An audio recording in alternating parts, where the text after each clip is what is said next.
for Christ and come with me. I am said, you know, in take very, very sorry. Did you know in take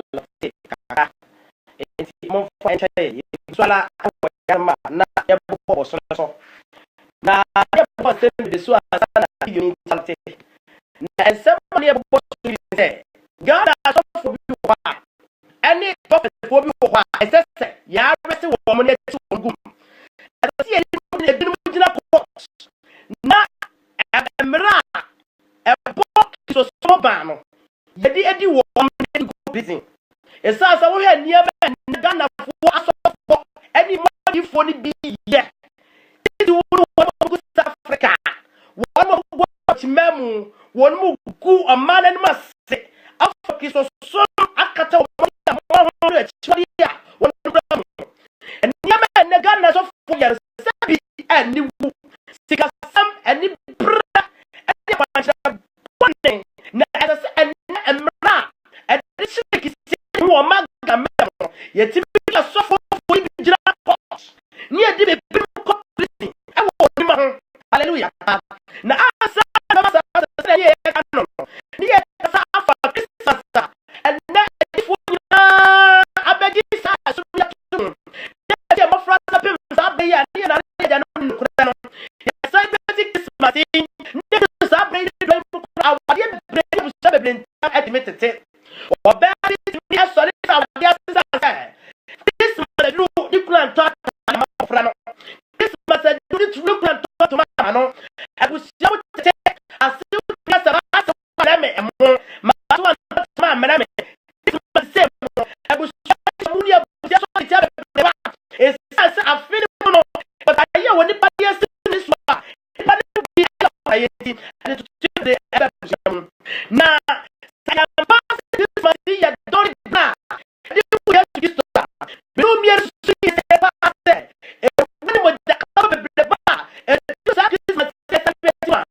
and now, if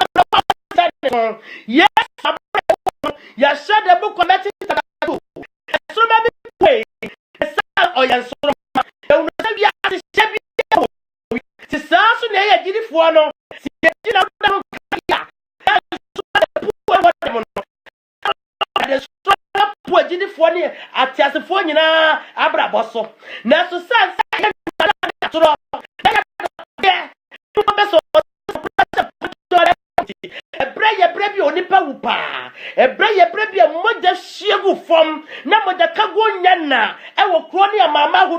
so ya nyina ya ba ya gidifo ya dodo no na age ade ya friend Christmas ade atomo na so ade ya friend bakwasam a ya na ni pa bebre no nya se bi so ya de ya wakara na ni na tune sai ya se de ba ya so it is now one ya so a bronya bia ehunu no ebesisie enya de adwamabo a yehunu no sada emu ensanum bebrebe ane niama etisi ewo ye monte so bronya bremu no ebesisi da watches atro bi abese no kura bia na mu esasa sa na emu no ye pagan worship no a ebra no on worship the god of sun your friend mass no the pagan worship the Roman empire ya won say empire and be ya so na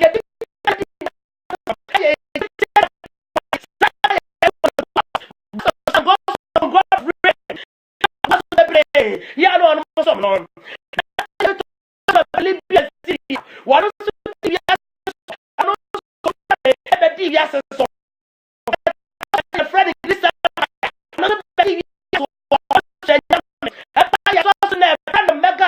ya Babylonia bankasia no eno so bedi wiase so eto obia ya dasefo se the book of Daniel chapter 4 no ya unu bari maybe a friend Satan meza bad na gune Daniel ya wa hene share wa ka se obi bia na wan koto sa honi no wo be ede beto ojata de enim eti sa mega mpasia ahini ne be sore ede ahoni e betra wiase se odi panyina koto no ti ni panyina fi wiase ma manyina be koto ahoni a ya Babylonia ahini a ya mega mpasia no afeso so ya unu say ya unu e friend say asodifo no ba 5 empire the Roman empire e beti wiase so a ene de timi be ya influences bebre na Roman empire no the book of Daniel chapter 8 was in the empire to so na de ania den and ba beti wiase so no ba se ebre ene na be the book of 2 Thessalonians wo ka se emre ne na no sa krofo e ba on be se no on matimi se embre ene na de ti a me de wo ye twa na ade so no se enipa bebre wura fi ne krosem bia no Sambia sasa yahunu na yetimi natu Onyankopon me yepe esase he the book of Exodus chapter 20 Onyankopon asam yete so enunkumtu Onyankopon me aso awoni bia nka ne ho ne sase so oba na se bema bibi ese owiema na se wasase ase na se wonsu ase ma ya sum se anyame mu bia na so sase woni pa esusu yese Christmas ya bota de gidi ehyem se ya ada de wo ya de pa Christmas ninti ya nim se ya suma honi biara na so ne kwase me wom ne se ade for the Christmas ya honi so e paganism kaklenism e church den hallelujah na for ade am no kan se ya wunu se na onmo wo worship pagan for no worship awoni bi e for the god of sun na sa god of sun ni wo mo calculate e de kan no ya Roman Julius calendar ni mo no Julio-Georgian calendar ni mo no wo mo calculate from the first day up to 336 days sa 336 days no a free a da e di kan o Roman Georgian empire nim anasa Roman calendar nim akopi meda ye December ye Roman empire nim it is abra no aye between 17th December to 25th December. Sa brand ni brand Donia. Womo edi celebrate sa onum go so no. Na sa day no a day of lawlessness. Obi eni for bibia la ho. Eja mabo adeche eni mojahieguo eni ensanom sa abra yi mu no onum ekum anantwie ne muadoma ekum nipa de bafode e the pagan worship no na ye the day wo Julius calendar ni mu say e free January e wo Julius calendar no mo first day of January apapem 31st day of December ya aye 330 6 days e wo Roman calendar ni mu no and onum celebrate onum fasa your friend the pagan dey worship and the mass.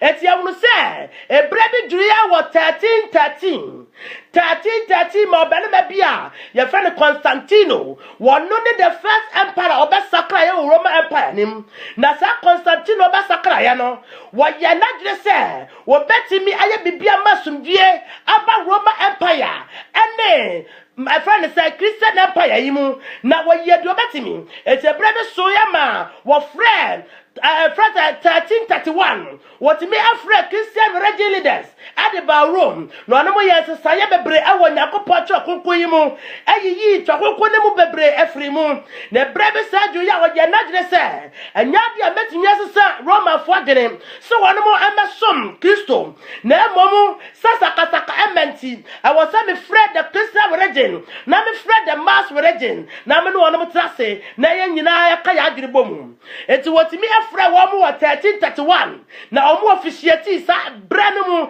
ade the Christ any mass ne bebom na ono celebrate to celebrate the Christ and the mass no our bride celebrate the mass ya friends the mass aye won mo e go so e pagan go so no enti so history ya ani abakosem ya e wo pagan worship yi mu a wotimu se aye totally pagan ya enya da de wo yes Kristo no na be da ne ehunu evidence ya wasasem ne kremu esasa wo hwe Hebrew calendar ni mu a Hebrew calendar no omo first month of the Nazar no started with April.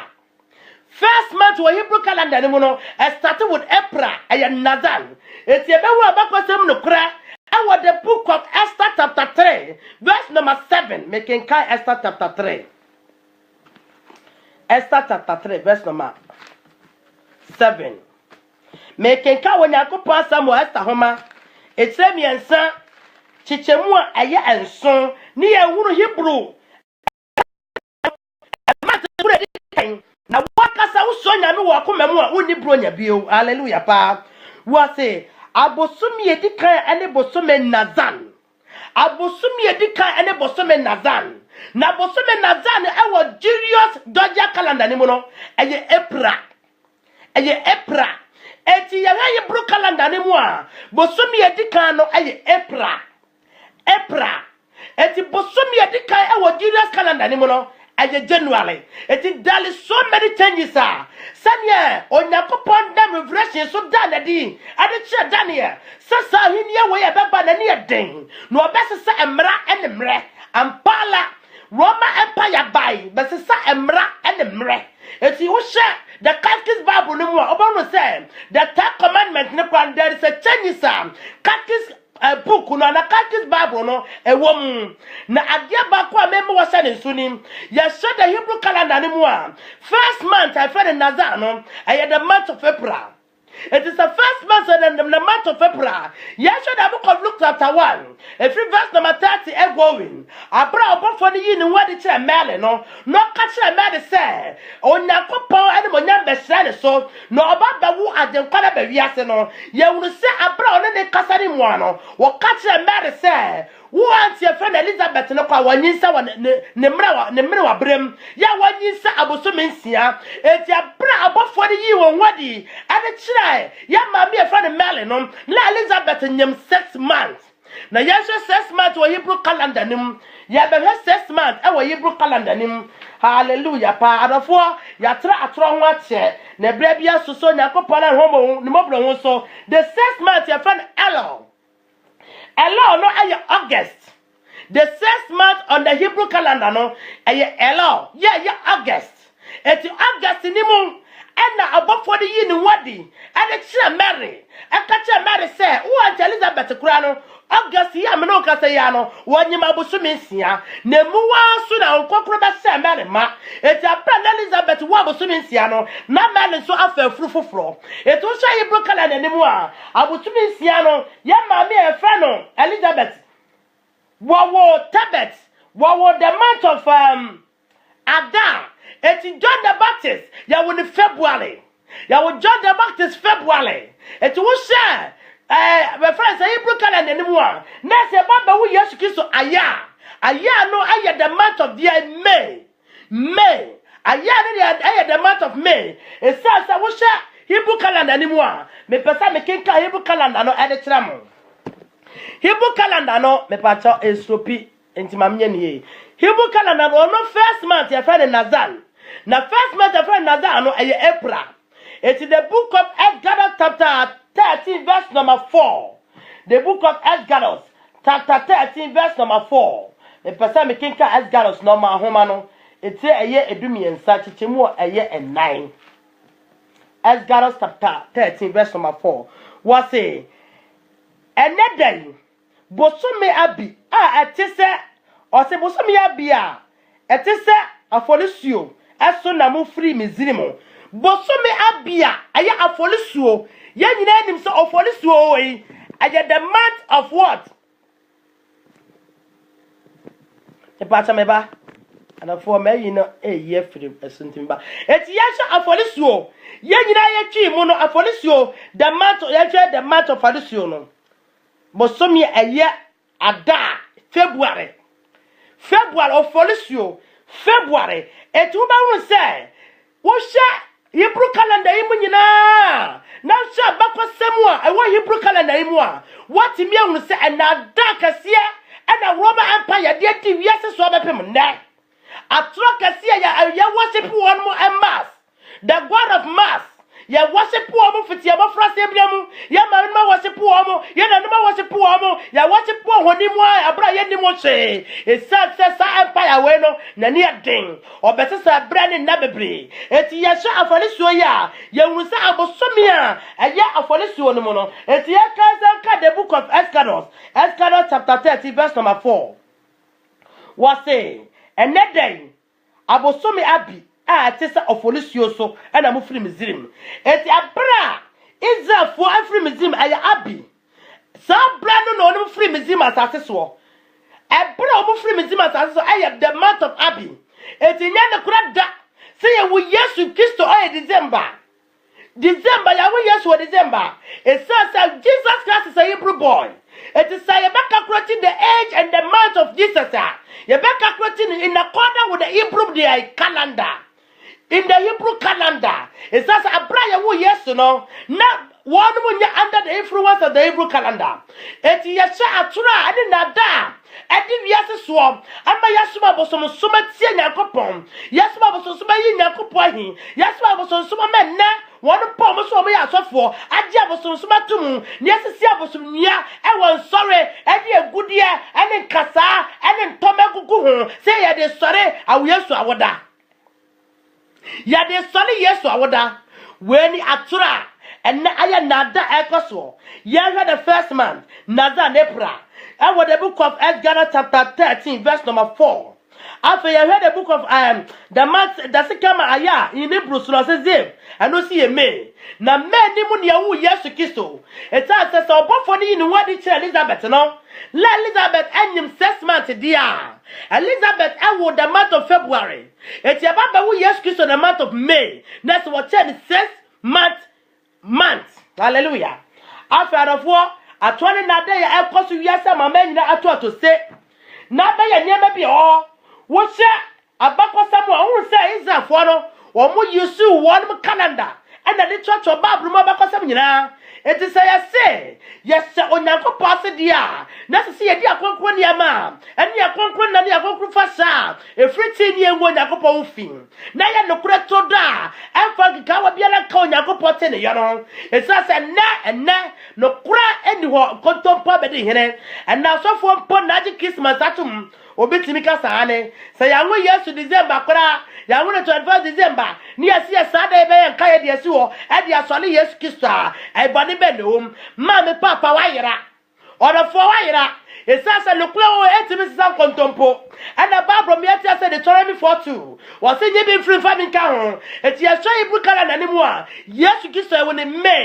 men ya wo no it says sa brand do ni mu no na Elizabeth nyim 6 months dia ya calculate to the Adar the month of Adar ye February no a wo calculate ya bra Elizabeth wo ya no the 6 months no esi aya what is the month of May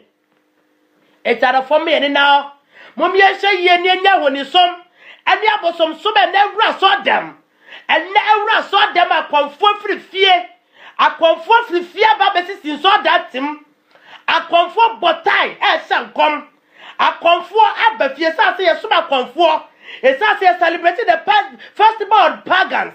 and it nyame wan say na the pagan priest and the pagan prophet I thought to say yes mama nyina e sa say eno ne celebrate so ya age nkwa wo ya dade wo ya age nkwa papa mame da bia de beti bia Hebrew homa no etedo mienu no o se da bia de beti efra nada no ye nya ye ho hyiemu da eti ada bia efra nada ye onyakopo da eti ma me fa da bi nsi ho nada ye ho da bia ebenum de sumo no mabosom da bia ebenum de asi ho e de ama honi ka hu se obi bia da wo basoma honi no wo ye onyakopo tanfo hallelujah pa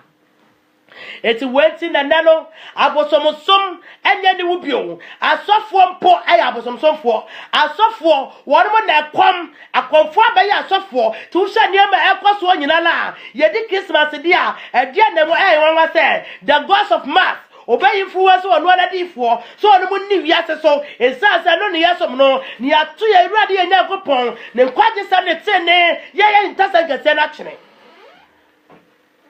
arafo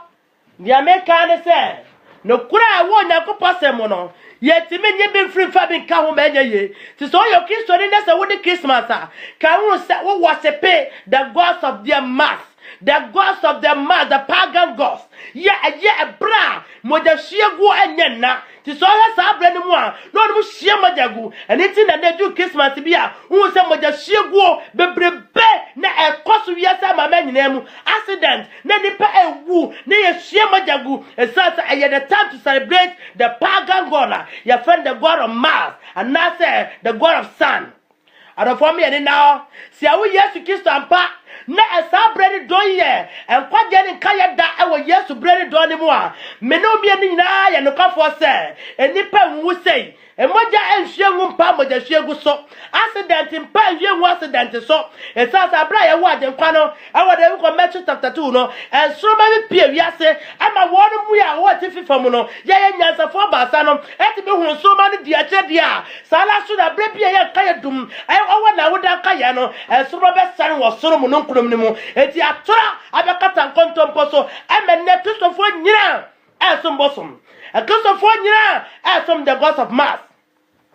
Eti wodi for Daniel waka say emperor tosona no na ne yedin no beba bedi enipa nyina so de atimodin asesa enna enemre ye hu se Roma ba ye no wono de wono na ene wono bre bai wo hye Israel for na ye 6 to 12 one day 6 to 12 one day na so yabasha Roma for calendar influence nipa 24 hours 24 hours on masesa na no masesa mra so wo yo nyakopon mra sam di mu a on masesa nya ka calendar ma na catechist bible no esesa bebre wo mu a influence wiase and sorry bebre ani wiase asetremu enyama bebre e pantet up to now ye binum kura ekokoto the sculptor I say Mary abra babu tia say sorry ehuni bia ya ne say so ye oba na so berema. The book of the Titus chapter 5. Order for mommy and now. It says so nipa yo nyakopochi wade na kaso nyakopo be mo nipa anum na bufu sukru anano. Do you the book of Revelation was na one sorry awoni no. Na oji na gira de ni bi no. Onyakopo abamu won manum na bufu sukru wa e wo ja aye so fini mo. Adofo ma wani na ho. It says enabia se atia no. So one pen kwa netrene and the kore woman kanea. Wo be yire fun kwaje no. Letter by letter no be slepe wa bra wonim sa wo slepe. Afa yan kwai. Afa yan hwe ne ma na ekoso. Say yetimidi Christmas me ye ya enye na. Say nemre mu no adifo atrofo de akonchefo atrofo ade achechefo atrofo bebre ebe sori wiase mu na wonu ma djuma bebre na me de masam kan yatie sha ne titir mu say na sofo bebre o maga na mu a etwa say ye de wonu kogira court ne ye chi wonu gum bibiti say owusu bempa bibiti say obinim bibiti say osofo agrada bibiti say osofo chirabosom bibiti say sa osofo eni mu nyinala ye tibidi wonu mu nyinala kogu efiase ana dum kwaji court ne yati wonum gum osofo nkuto osofo already osita bi wonu o mankuto kwankyere osofo gina boaso awosa wonum nyina Ghana mra Desa sa make Ghana the Pentecostal the castle and make Ghana Kisa castle because the Kisa castle we our maganamu and the Ghana Pentecostal castle we were maganamu seke obi wa maganamu a kan kwakro so no ma amamo de ho ma to anamo nyakopɔ so badwuma na so ye bi wo ho one mo nya ya articles apamfo ye on mo ye adwuma wa illuminati eto o ma no asomfo panifo do mo hu no wo mo nya sade mo hu no sade Revelation chapter 3 say one ma ya mo ye dafo that's what mo ye dafo one ma ya mo Kristofo na so dwa ho ma ana mo da tata wo ho na dia ti na make say anra meti o wusu bempa interview wa ye na sa papa yo bi a wa bon ye wa bon ye chese wo misinterpret Bible kasa na wɔn mu so asabi wɔn anu ahuni mu wo no mu ni tire so betie no sakamo ya mi ankasa seta pamfo we kamo tie no wɔn misinterpret Bible papa ɛna wɔte friends television station bi so na sema ɔka ne sɛ so for ka che obi so ankoto na japade ɛfa no bo nyame adwuma ɛnse so biabie na no ka ɛsa sɛ Peter wo yusu Peter sɛ Peter ka kyerɛ atuafo ne sɛ wo mkoto ma japade ɛfa me bo nyame adwuma papa yɛ toro no ni Bible mu na nani so afra ɛsa sɛ ɔyɛ antikas pastor ɛsa sɛ ɔyɛ honi pastor ɛsa sɛ ɔno ɔte no wɔnya papa ba kompo sɛ asɔfo te sɛ no ɛwɔ sɛ Ghana mra no wɔnom di asɔfo te sɛ no wɔnom agyi ni padam de ɛde yɛ ɔno yie na wɔn manya sika sepem ɛwɔ sɛ yɛkye wɔnom nyina gum na yɛnhwɛ quotations bi a so bele maye so ɔyɛ sɔfo yi so yɛ wɔ yi so the book of Acts chapter 3 verse number 32 na me no back in Kasemi. Acts chapter 3. Ya osu bempa se Peter na ka kire wonem se onem koto mo niam famra. Osu bempa na ka sa asem wo Bible we mu wa bo man history kura wa ka enyina so ya hwa de wo Acts chapter 4 no. Ya hwa verse number 32. What say asofo ni mu nuado me patrotie ni ye o na akokochi osu bempa ni wodio no ana video no oye no wo hunu sa wo ye first pastor wo dane trosam nani wo hwe the book of Judah wo se sakrofo ye ono mo dane onyakopo trosam nani wo ye antichrist ya hwa de bi wo se da wonu mu bebre wo begidi ye wo se wonu bebre wo gidi ye no akoma no won kra ye baako na wonu mu biara anka se ne nioma wo no ayo no ala ne dia na ni nyina ye ose na nyina ye won akwasafo de na somafo ne de tumi kase de Awurade Yesu wusori adanse na dom kase wo woni nyina so na so no obiala ni won mu a bibibiala hia no na won wo asase ana ada tonton ne mu wode dia otonto ye no etiri ade ebai na ebegu asomafo so ate what is asem we no o so be pass Peter and ka kire won mo se won mo kato to maja pade no mo famra so fie o ba bu nyame adwuma ana famra wonum aya trotro dro anokro bi anim esase won mo tete sa no obonse ba bompa se won fra wonum a wonim ne kra nani no fo no nyina kwatam wonum se nipa won nesese ye de Ghana mra adi wonum ne do mo nyina kokko fiase esase mo ye kontempofo no no ya kronfo aya pobofo ene nadafo a o mo kro ma wonim ene o mo kyekera ene nyame nyina so na ye hwe sa Kasemi na de hunu ye ne se abro no begidi ya no wo mo anyina akoma ya baako wonu mo nyina akoma ya baako na naba akoma ya baako nti wodoba won montam etu obi bia na obi bi wo mu no ekoton na bibi bia na hia won nua bi e wo asofio ana e wo ba bi no wo de boy na bibi on mo bia ye kwasafode obi akame na ade bi se meme die ni ana meme die ni obi ade be kwasafode de wo mo nyina anya akoma na ade kro na sa asemi e na obi e fero wo so bempa yo ye kro bi no person what jim what die and nyafo ade fu on sam no de nada ne chekere bone yo no kwa wanti ase ade mo nipa yes I have Kasemi eye the book of Acts chapter 2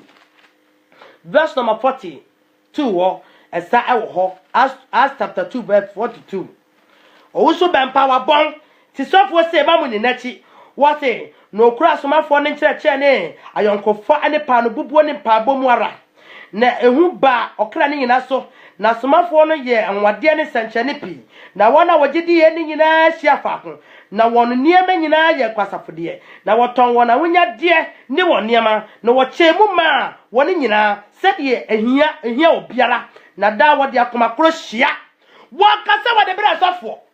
wakasa wode wosofo mpo na ka so onkoye na onkokura be hia won ma no won nyina hunu wodokura onyakopo de do won mo won nyina hunfa so dia ewo ba ko ye ani giving so eto won nyina niema no mo no wo mo to ye de koya kwasafode ama bibi hia obi a na onya bi dia ma no obi nwochi no a na onya bi dia ma no te sa de na obi ti asodam na onya adwuma kra ne ye lori sika de masofo na ohia de bi ti asodam wo asuafo no nwuma no omukura ayonkofo de pa no bubuo mu eto wo mo bibi no ne nyina koya kwasafode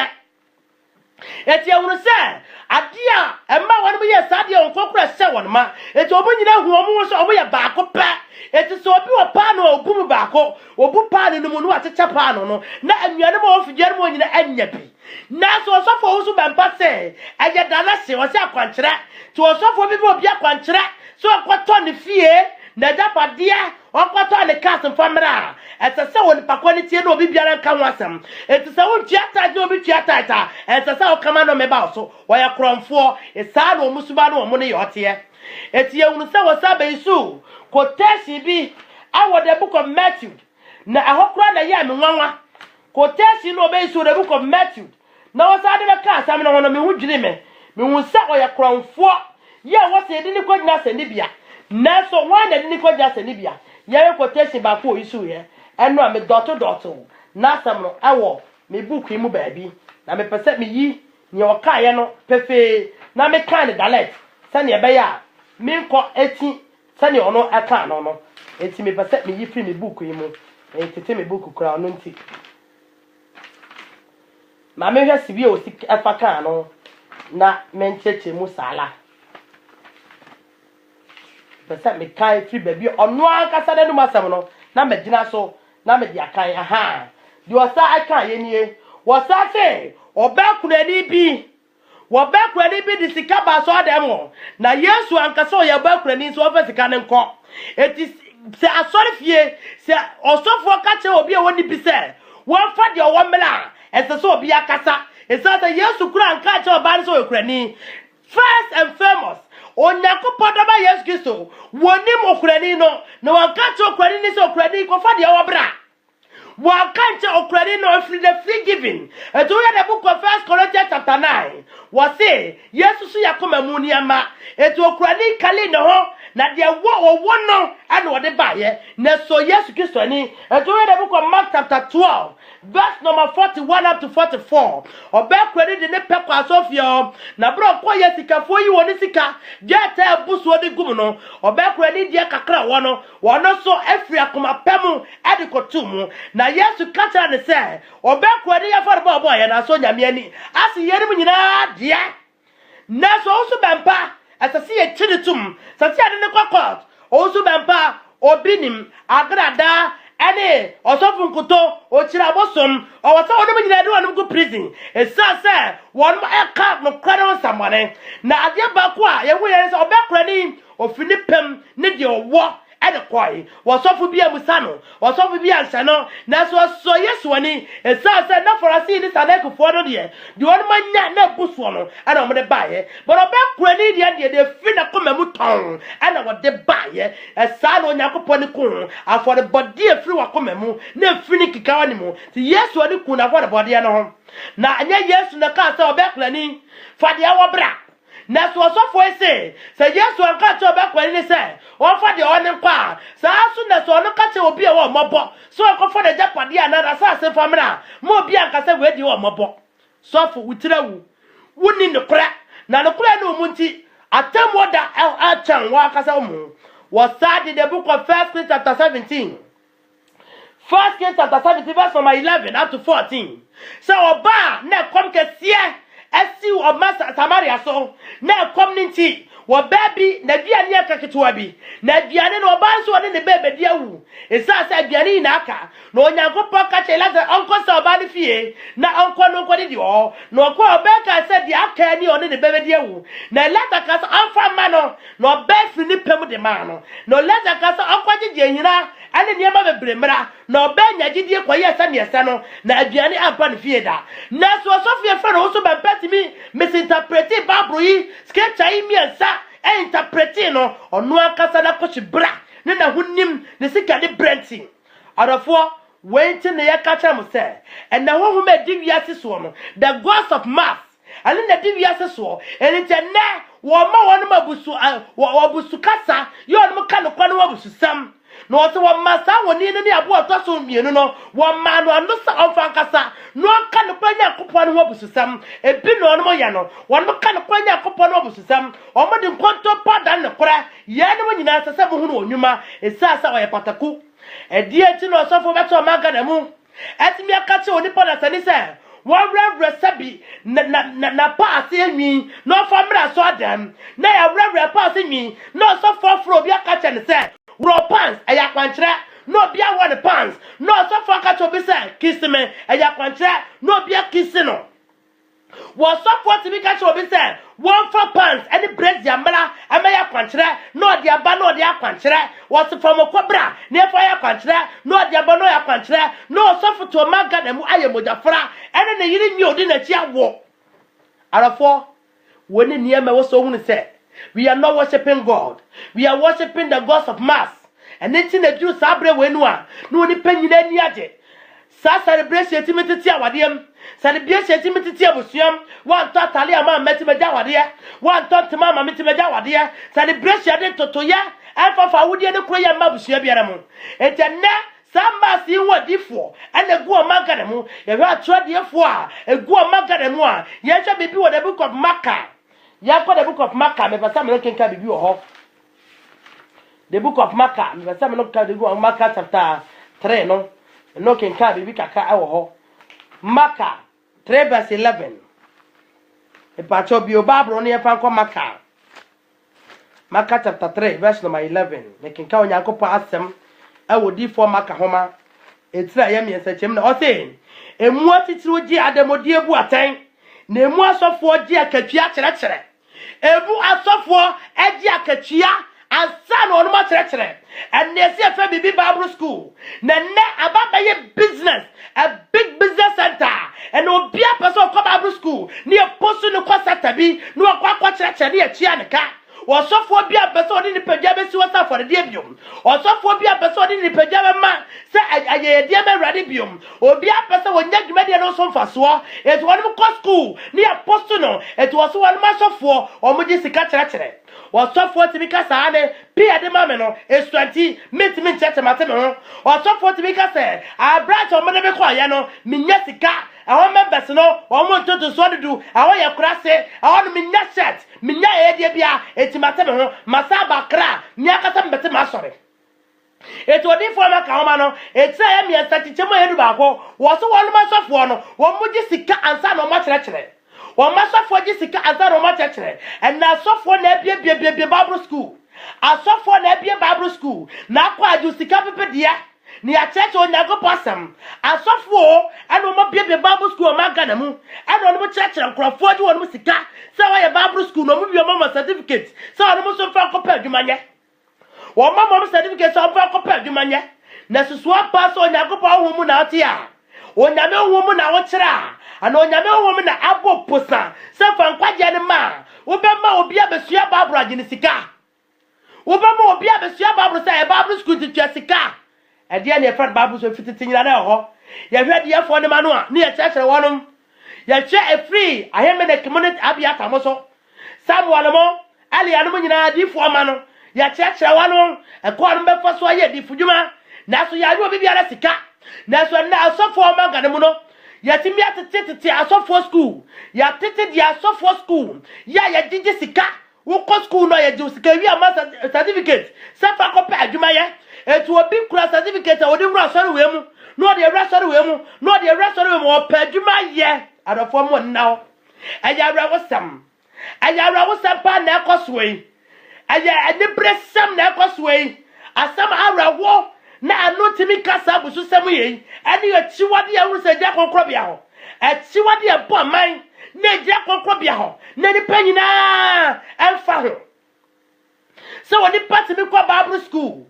Bible yo nyakopon masam ye share the book of Matthew chapter 10 wase monkwase ade nya de ewufo munya ne kwa mfama kwa na so wasofo so nyame na afra no no wo bia Bible school ye nkrofo tima o mo jenkyerɛkyerɛ ye o no chia school fees no no wia ne amom certificate so o no fa ko pa adwumanye na ba mo se nkrofo yi owura sɔle we mo aso ye sofo mi wo certificate ma kwa Bible school eto obi akwa Bible school bia wonya sɔle bia ma mfa no na wate na sɔre eto ba mo se na sɔre bebre etwehia na sa krofo tin sɔre a ne adane Bible nani se ne ba bete ne ka anaso obenya ne ho esa so ye na dwuma ne daily bread ane adwuma wo ye no wo ye na dwuma enta wo so o me na ne ye den na onya ne obedi ane ne obehye It was one master for one majisika as I don't match actually. One master for Jessica and son of match actually. Yes, sir, and Cobu. Or say, one master for Jessica or jacket chia, or so one master for jacket chia actually. Name what you for Jessica as and come. And what you for Jessica and come, and no code for a while. And come, Shanna was on Coco as a funny mono. Was it chia consultation fee? Was it Tawai? Was it Tawai and son of comes and a back? What was one more for no? What would the Sika son of Massa come? Yes, Shania may cost on that, which I was some. Every day, TV says, yes, to 90 Sika. One to make a consultation fee. I was a wake up police 40 Miko channel. Near the police station. Near money in a swore. Baby crowd Babrimu. It says I want to be will be ready. Kiso some no be Biabe Uramu. Nay, good kiss or something. What shall Clemosoma? Or be at me Uramu. As so many free that the kiss or something to tell. Now, so kiss or some damn pine. It's a little bit the idea of pay. You only person the ghost of mass in tea. Or be no private kiss or some. And there's some funny idea for Jessica. And some of us come. I can't tell them. It will shut the book of Macaya. Was the one body for the Jessica. And some one must come. A deep for Magadamu. Ati nipa emi a wo ba ho ya je ade ya kwankyere ya je mako ya je underworld ya je trimi ya je bese ya je abranoma ya je nantwie ya je niema bebre ne ade ya kwankyere arafo mo ni nda ho ma woni nda ho esa se brand do e wo mu ye brand se so da sa de bi ato ne kwaje ase e brand wo mu ye brand se so da sa de bi ade ne wagro Amo bi bia de mrade ani na de atoto nase amo ko saye mu wo se no one madi for no so adi for the Jessica sa do mind o ma sankom yenim se ye nyira ya dasefo and adi for dia de modi Jessica adi for de krofo de pade fro onsam adi for fan krofo mo yire mo ya hwe the book of Jeremiah no ya ko the book of Jeremiah chapter 23 and na ya hwe the book of Jeremiah chapter 29 ya have verse 23. But some no can be with Jeremiah 29, verse number 23. Yeah, Jeremiah 29, verse number 23. Me kind. What the son say? What the Anquasia Sam is that? It says what the Anquasia Sam is right. No fair for on fair for yenum, no can be dean more to some, no show, na me shawon, na me dina, or say, na me minna, minim, na mini a dancing, a radiasini. Was it what for me anymore? And there was so Magan and Mabebra, a cost that difference on it. So we are 20 years. That's only when you have power. A Mutania one, I saw for and on my war. I suffer for you and I know on my war. Was suffered to me the anointing wire and for big or big the private place. Say ya country, no we are fanaka. Was suffer for Niyako Bama to ya the padia. And he has said that if we are on the form we are going on, said you have been in father, sister pass I was so Nakopo Basse or Benny Patibiamu, no blue nipabios or Nipa. Yaya so for them go Maganamu. Yaya for former year no more for one more. Now we are back. Now, what's our so for you? So, what ya quantra and Nakopa war. That's a win you say. Miss Simple Catcher was said. So you never did for Nakoro. Now you don't be Nakoro, or more no battle. It's such a Juma with Yano. Or when the crop for now one mama. And now, we shall cry one more. And move 4% your gun so for any idea for him. And dear Nakoso. Near Polly and Yakupo, and Tia sending him so what's here. You're free home. Near the Tosamne Nada. Yadi Contopo. Near Pancosa and Ninaso. And comes out from Quadiam or the Papa Boom. Near dear Tia Free Quadian. Order for me in the home. It's that I was just up on Tebia. Or been him Nanko. Or been him Nan Pam for. Also, Bampa no could ever see a chababrumu. Or been him Timicase. I'm Mally, I brought you yes over the book of Genesis. Mally, I brought you yes over the book of Genesis. Genesis, for money now. It's not a young when you know your Antichrist as of war. And now on my baby, I we had the book of 1 John chapter 2. As Antichrist and I'm 10 what's up to Babano. When you baby, I say you. No, we ask me. wa beg yasie awoni ne poche ne wo hom oye sanchani akase the book of Matthew 24 was a default for the concept of baba obaba sanchani akase awade be akase bebre na bebre di mediba be kasa me na masoma no na wo the book of Matthew 24 no a efi verse number 24 25 oba no was sa do ne mo no so bi catch us the Kristo wa ha ana o ha mamu nyi woni ni it's just the Kristo atrofo ani Kristo dia ani adifo atrofo bebre baba enne osofo be na radio so a bra so ye and Abraham Sachani, and a mepufo, Yamitumi Atro, and Abraham, and Abraha, and a prayer campwa. Yes, was sound come. Sasa Donimono, Mamu Jobiani, Sabraha, Quaha, Quasaso, yes, was the one in Abua, and ya did photo for, no concert photo for. And to read a book of Dr. Titus, or see John Yaco Passamano, that's number 42 going, or Cow Yaco Passampa, one trap I can't catch your Bisa Omalaha. One trap I can't catch your Bisa Braha. Bra beto kwansere bra mi esa nkom bra beto wayere bra beto nsuo bra beto wen na nse oba bi koji nsuo awo sofu bi ho na okwadi osofu ne ka chense obeta wonom na o se wo hu ne na oja nsuo no di si ho se nsuo de me nom ne ne ekira na manom ese cha me sorry a na papa no ne manom nsuo no oja nsuo ne so na anopa no oba be fa nsuo ye hunu se wo ba ede nsuo nim wo ba da nsuo no osofu ne de ma na mu it is so bay amfa nsuo ye nsi ho ene wo num nsuo ne koto ne yemu a na ka wo ba no akoto ne yem arafo na masofo so gi nsuo ade pa kwanche de pa akontu nti wo sakra wagene wo mori na ho pete ne nkwaje na chikane wo gi nsuo pa wade wo gi nsuo akoya djuma wo gi wayire wo gi banner wo gi sticker wo ko ka no ka the book of Acts chapter 19 Peter John no na akati gu obi so na akati funa na frigu ye na gu nkrofo so arafo mo ni na esasa bre wo mu so wa so hu ye wo ebeta wo ye mu abra wo ni ade biara enipa be bre na ma wo gu omu yam nipa pi akwanchete wo gu bebre yam wo ne ponchani gu bebre yam wo ane ponchani ane emmo no ma bebre egu ne emma ne mema ono mo ji akwanchete fi sasofo bebre gu ono yam mo ni na o esasa niema ahinta niema onipa fu na ni wo hunu no eye dangerous na no so na edi hin wonipa abrabo so sese wo mo ni na ho na dia kwankyere wo de konse wo de nada na beto abrabo so re sase sai afa so ye si wo no num so ya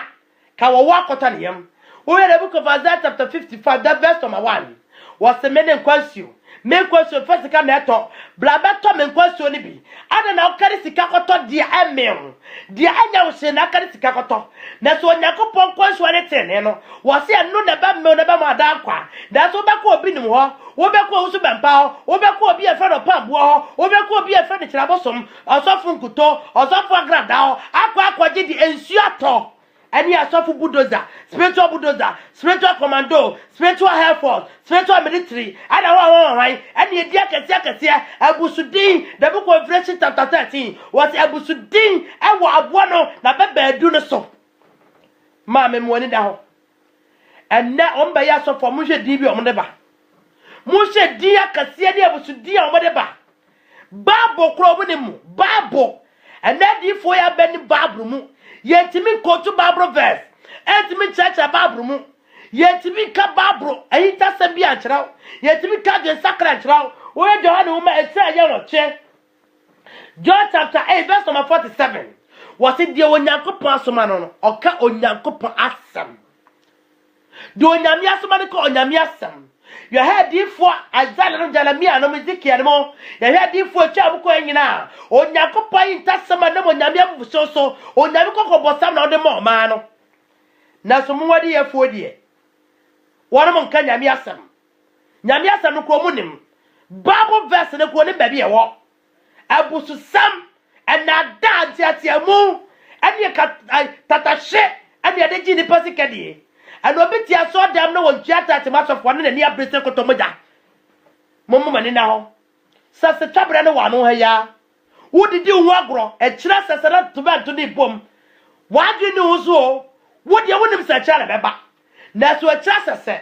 wo je the book of Matthew Revelation chapter 14 was the ote mono kuta kanta kratiano above one of us so damn what about the catcher the said to cut a catcher to us so na a radi brand no tabranadru sabrano one never bounce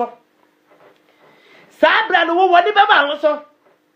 was one saw the papa monocrum neso na also above for free day I saw that waba no above one of us so that catcher the otemono come ne say to cut and crash na no no eto asase so it says a chabra na dwuru e baya nwanwa na Matthew 24 no was na no na wiase musuako ni kasa wodo onyara on besu no mo che wo mo se tra na adam na soro wo kra nkwaje kwajeje mponkyere ni wo homa kwankyere wo tonom ya to won to aso enkom sa atoro kom se ni nyame nyina so enkom sa nipa no body tinu aka wo so condition wo so nkom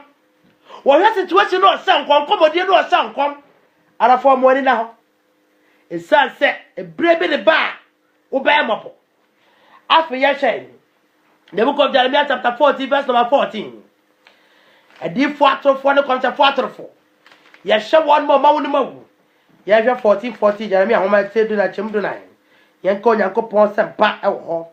wase making kai every terno na radical chira me say atro the d4 no de ehye medimu enkom me nsoma won na me hye won na me kasa me chira won atro de so de won enkom hye ane ensamuhunu ane ensamuhunu ne won akomamu na da ana oka chira mu yin o se atro de so de won ane ensamuhunu ane won makomamu na da ana onum ka chira mu ane onum ka chira mu ensamuhunu ana wo Uchi atate de sidawo have a mount. Uchi atato nyambe bi oso first amount. Atro no de sidan. No what is said that no what the chi or the what party for no na kansum. Wo mo bose. Adia ba ko so sane so nyambe asem da wo yen krante no fanu. Na bra ba ma ko mo nyako pass mate o mra tro ntimi na da. Atro huma ntimi na da wo da. Wo se won soma won na won se won. A different to for the concept for one man cassa some munu, and the atro come share, and one more cassa any swan is one, I don't know catch them. And nobody was off no afro be a brat, none of it. If I say Facebook on or so for be some more boy boom pabre, and then my bam pabre, one pejima, it was 6 hours old, Joe chapter 2 verse 28. And then the exhibition go grab and matter in my hustle, the matter about best and come on pabre. Monesa anta ba kono mo pebre ba ko posen ye nyame adwuma nyese ye nya adwuma fro bi anka ho ye nyame adwuma ntrese ye nsa wo ye fa nya adwuma bi abio mo pebre kra ne nipa aba ne nemmemu ane mrante ne maba wa aba mo pebre ubo so de jowa 228 no one can some na me social media na brante wa obe mfie be 25 years wo se wo yodi fo na wa fra bo bi sabra onyame bie bani no mi wura obusiem na wo yesa bi mi wura obusiem no de mi hu yare se ase ya wo obi me ho me na ya ni di ni bi na di kai wo so so fo mi me ya from Bismarck na asoro amani mema no no akom se beni wo wura se wo wura obi fie na wura obi fie so obi ye wo ni me etu onyankopon woni mo de bakon dibium Onyakoponi oka intasam. Woda intasamadi. Onyakoponi osuma. Woma someone the metini so olebano. Wono na mdibedi Israel. Awa the book of 1 Samuel chapter 9. Etu onyakoponi timi mo bia dibium. Ya, ai mame bra. Osofu bi so America akobi asoro Ghana. Ono kwade woni kom sa wo ba kokura sei. Woni kom sa wo ba ko posei. Mame wo bra. Na mame bra. Wana ufie honum wana e fe no mame akua kaka woti efie be ne afro bi mame akua ho efie be mo usia kaka be mu ne anwo bi wonaze me ma wo nan me ba ebi di adwoa ebi di akua ebi suso ade ama ena ebi suso ade di ye fe ne say ya enan ma wo nan edi na bia wom eti so ka che me say onyame bia wo ni na so nyakopo se woni obi eye no asa wo wuro bi wo no na busio mu aye wo ne dia kukuada na won ye fra na kua wo fie ma be kaka wadwum ye fo okay ye busio mu de me akasa bi nyodi me chefe na kwia what say mama must show your den monyam mama must show your den monyam the Holy Spirit is working touch not my anointed when you frawate who go nyame animu ase wo ni wonyakopo ni and na so for it means come straight you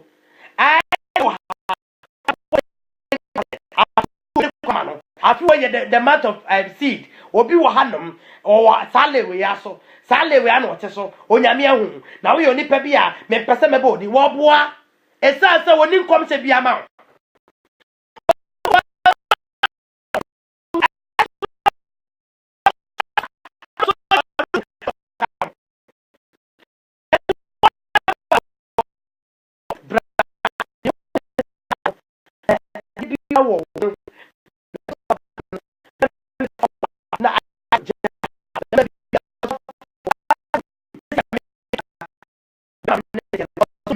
wo sofo wo bi chempra so onyakopo se sesa empratwe no nkom se bema bia fa empratwe no na jai onyame akase fa okobo sem bia ma no se wanche ne ho afri empratwe no ho wanche ne ho afri dwamabo no ho enyakopo se sha ne nkom se empratwe ne mo no enne obeche empra we di onya no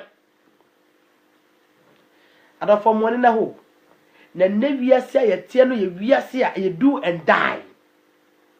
Do and die. 1 Timothy chapter 4. O se ene di echi no. Sa niema wonyina abeba. Nipa be fi no kura ncheche kode a mbone ncheche. 1 Timothy chapter 3. O se ene di echi no awofo ma so de fo mumuye. Sikani bri fo onpefo ono mpa do ono papa. Ema empa brebre su generation ye empa bre. Generation ye ma empadwuma ene sa generation we okwaje adro no akopa patase bi abo wo se na edi echi so be hwere ho kokura guma ten ma ba waso de onyame afre ne hu de onyame afre no ye hu esa so onyankopon ehinta ti so onyankopon afre obi ye hu the book of Romans chapter 8 verse number 16 wo se me ho me no ho di adanse se ye onyankopon ma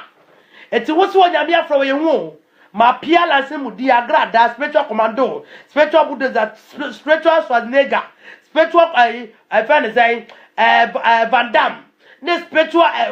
one and a spiritual obu abosum nkuto oti ase kan jirabo so ne adade edifu wonya abusu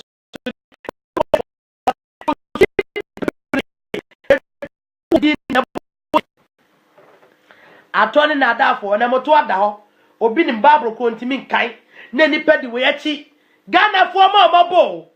Ghana for mo mobo mo palmu nyankopon na temo bi di achi aleba o atemo bi di achi aleba ye ni abla le temo nyina won kwa de ntia wodi obi ni mo yachi sa okwa asode sa o yesofo afre no wo se won de papa Jesus wo ka Jesus ankashi o the book of us your ba Jesus o ba Jesus we obi anim sa we nyame sofo ba Jesus o yesosra kese pa eti so kasa de papa Jesus ankashi illuminate sofo kese ba ko Ghana obi nim ade wo so be makro na o yaza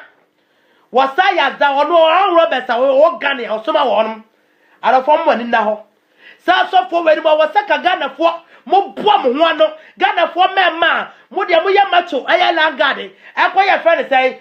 friend say langard ni adade no esese ka mo ya langard o esese ka mo tibi ni mo macho na maye no mo kwatete sa sofo ni nyina na mo buru wo mo na mo ji wo maja pade furu wo nsam esese po bo ana wo mo bo ma no ana wo mo jaja jaja pade we nyina la na so de hia na mo ye de hia na mo ye mo ti wo ji sikedro ana wo de wo mo ji mada da mo de ana wo mo tafere mo mo samene mu an ka mo boa mo ano na ma boa bi nim no wo so bampa kira bosom ma bobo no mo nyina na ma bobo ma so da sa so mo mfi nyame ya fi odi fo ilaya ya sha ba ne na bosomfo wo me ti cho no mo nyina ti e bra so ye kiso ni ampa na so onyakopo na afra wa sa krofo we ye ti wono buo mo be ye do ma go prison ya sa fo onyakopo asam no enko the book of Jeremiah chapter 23 na yanko the book of Jeremiah 2011 yankika onyakopo asam ho Jeremiah 20 verse 11 meka 11 no wase na difo ne asofo ne nyina ensuro nyame me fie mpo na me hunu won bɔne awurade asɛm ni adiifoɔ ne asɔfoɔ ne nyinaa nsuo nyame na no wasɔfoɔ bi a mete radio ho wɔyɛ nsa ho advert saa nsa ne deɛ bibiduro wɔse saa nsa ne deɛ kum yam kuro ɛsiane sɛ nsa ne sponsor ne preaching na wɔyɛ wɔ station hɔ asɔfoɔ ne adiifoɔ ne nyinaa nsuo nyame ɛno yɛ odiifoɔ bi a wɔwɔ ɛfɛ ne sɛ mankraso area ɛtumi fa ne ba 11 years ɛne ne dan hwɛ asɔfoɔ a ɛkɔ soɔ hwɛ ɔmo yere mo hwɛ Ghana gospel artist hwɛ ɔmo dressing hwɛ ɔmo ne yɛ hwɛ ɔmo badaban ɛne ɔmo suban ɛwɔ sɛ kawe no mu nyɛ ɛkye wɔn mo Ghana gospel artist nyinaa ɛkɔ ka asɔfoɔ ne adiifoɔ so nyinaa bebree wɔ hɔ a ka wɔ se yɛkye wɔn mo pii wɔ hɔ a wɔ se yɛkye wɔn mo de wɔn kɔgum awerɛho ɛyɛ tantadeɛ ɛyɛ ahometedeɛ ayade sebia mo ma no onyakopa bu fuchi wa dare wo so onyakopa do ye dare wo so o maga na onyakopa trabia onyame na so tia so o maga na dasa se fifi onyakopa ni kuama no ho ya so de na ekoso enya asofo ye kame kiro se ka o maga na ena tie dru ba bia ka Britain America ni Malaysia tin for mo to ye na so di for ni asofo yi e ka o ma panifo ni native hu ena ese o ma no enyira so na no ya obi a wade contract obububuo o fa buo bi o se bibi pusu no afo nkoda ne bo cross no eshabuo nim o ma ga na ye mane Onyankopon de o ma ne tim ho se kanya no won se ne be New Jerusalem no esas edasa se fifi akasa onyame na so ntiaso o ma ga na Onyankopon edna so ntiaso na so de edi ehun kontompo ne angu finti o ma ne fe se ne nyina so nyina etu tu ara fo mo ni na o e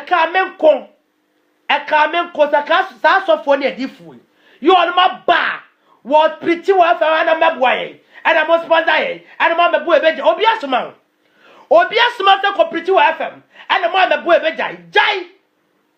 na nya fa mo kwa na se bebeja pichi wo betimi akwasa maka kajeti jai adifu atrofo ne akomsafo atrofo ene wodi page na social media kekekura piti a wose ye meboa no edi amoa ne efa meboa wo preach ne di amoa pa ne efa meboa Bible me ata za we go professor kwaje fo ko tata ne sua na kwan ye nyina ya sofo so ye adwuma ne ya kasa ye suati ye de aboa Nyankopon adwuma mo mpa dwuma nye na mo nya nkontopo ya mukura mo no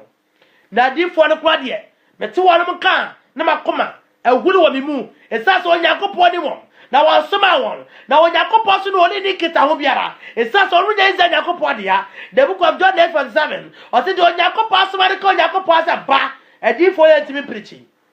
say de obi ni mo change won mo welo o mo method as o mo ya mo de preaching kakra afa ni mu say de obeka saade na Onyankopon asoma cancer pa eto o mo change won method no eya no wo de preaching kakra de ni mu nti na wa adwena fisiso o nyame sofo o boada ma ba no e che osofo kura wo ye osofo beka sa braso ye o osofo beka sa agisa oba ye prayer camp wo osofo beka je se esese wo ba se bi mo nati ko afi yes afi Bible no sa fa ko Isaiah chapter 20 verse number 7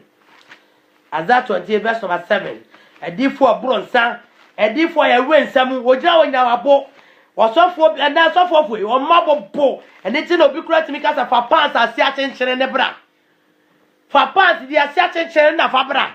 wo mo ye num keke num wi a anya ne fere wai so obi timi di aso dem kasa e ma che drosso na onu mu nyi se pokuya se osofo onum keke num wi a obetimi akasa asem wei enum nsa ko betimi akasa asem wei ya jai odifo aza ho metia dwonu otwe temonson me kai odifo aza ho metia dwo wose me ka frete ensia no wose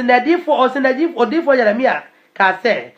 Awurade ama no enye sa Awurade ma no ensem a ore hye enkom se wode efie nioma a atukofo ni nyina free Bible saba ye aheyi no emrem na asuti asama mere eka ni oman no enyina asumi adifo a odi wanim no ne adifo odi wanim free tete no wo hyehye asase wasese ansase bebre ni ahini akese akode ne bone ne awudie eho enkom se adifo de sawo adifo anebo magana mu no adifo wo ma ya saka yehwe adifo di kan ya yehwe enkom hye mo ebinum hyehye to wo hwaza enkom hye hwe Jeremia nkom hye hwe abakukume nkom hye hwe obidi anom kwa hye hwe Jeremia anom kwa na hye adifo mi kanemo komse no hye to ho na patoto na komse foi ho na hye onom komse se ni tire ni nyina so hwe Joel nkom hye no Joel 2:28 na the book of Acts chapter 2 hwe Joel nkom hye to ho odifo Joshua hwe no nkom hye Joshua chapter 23 na first Kings chapter 6 hwe nkom hye mu eniema pa free bu ba ye na nkom hye fo ye nkom hye fo komsefo ye gimoko komsefo ye gimoko ye ji obi sabi na ne ba ho nwi komsefo ye timi ji age prekese komsefo ye timi ji momoneji ko bi ye to anwa ne mo ye to nsuo sa anointed rice anointed water anointed wine anointed pepper anointed lapro anointed orange na aka anointed vagina ano mbeto waso dem aka wo mu na da ko be ko ho no esu no mo de be ba no na poison gum etu ba na be no ma apple no e beto brebi satan no wo so ba so be wia wo se no wakun e wo de book of John chapter 10 verse 10 etu wo de ko so agi akwankyere no da ko kwakoto anka no ho no ya de poison na gum etu ba be di ya no wawu ma woni na ho it says onyakopo fie ye to ade o John chapter 2 abra Yesu bra so fie no no mo to ade o no pamon ebubui ese na okase meje fie nya de tonbia na ye mpabo bia wutire wunti ena akoto ade wa so dem wutire wunti ena osofo timi roll coat gu ho o roll coat asia anointing coat sabe utoko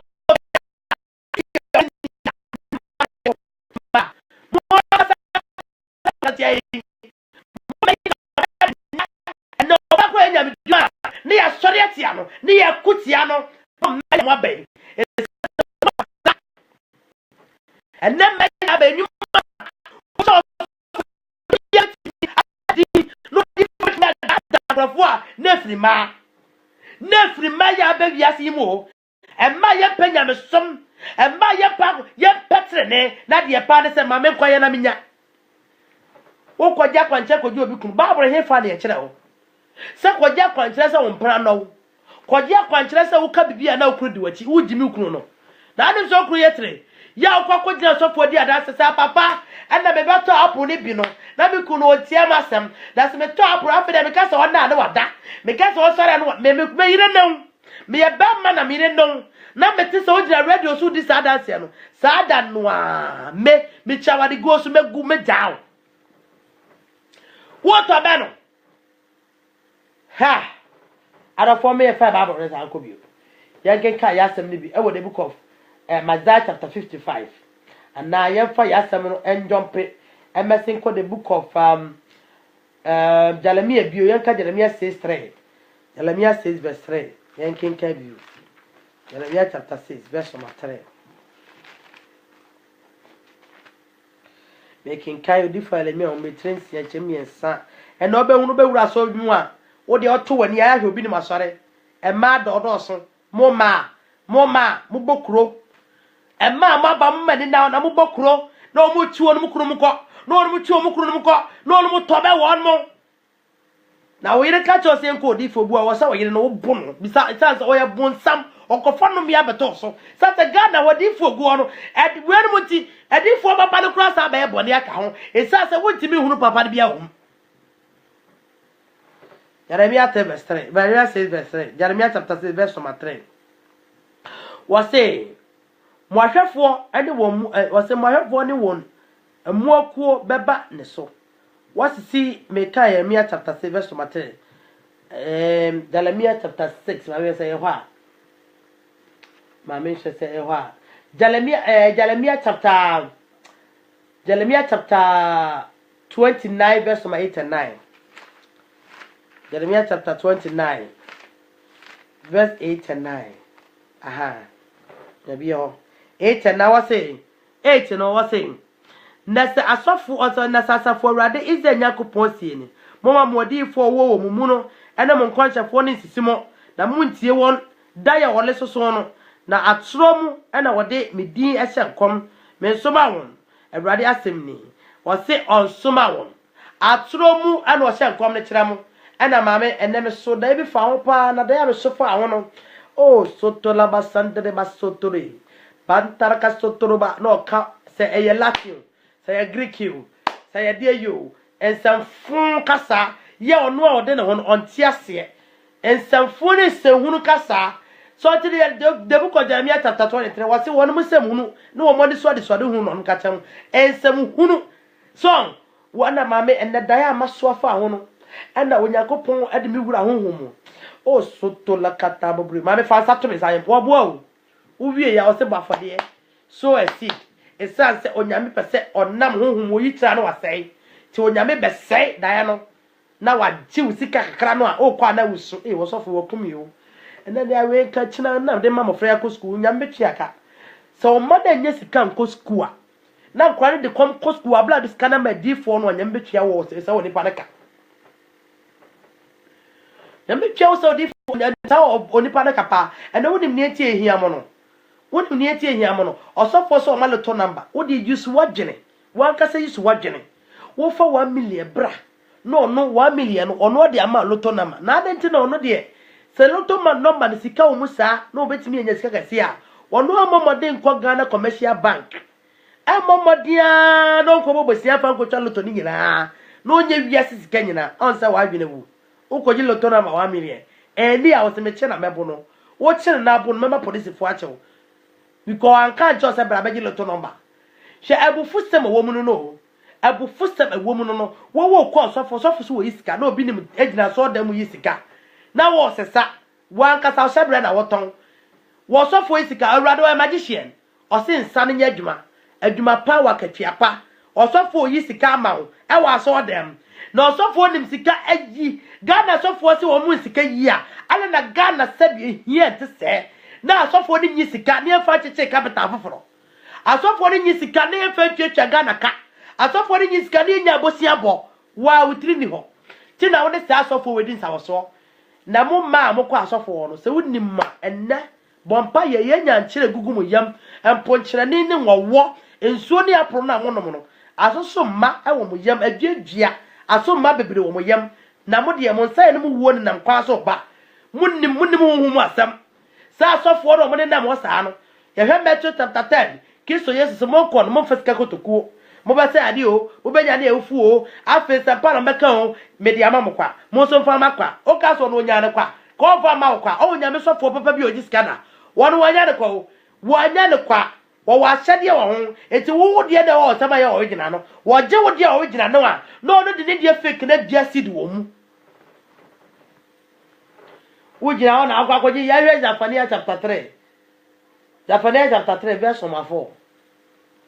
Zephaniah chapter 3 verse number 4. Odi for Zephaniah homa. Etira eye miensa chichimu eye nan. Odi for Zephaniah homa etira eye miensa. Chichimu eye nan me kan Zephaniah chapter 3 verse number 4. Osinede for aya nwawafo akonkonsafo arankon. Na so for gu konkrobia ofin oni memra wodi memra ho samone o se na di fo e di akonkonsafo ena ga na di fo konkonsa omo ne nam krofo fichire wo ma konkonsafo oni no mo de hyenkom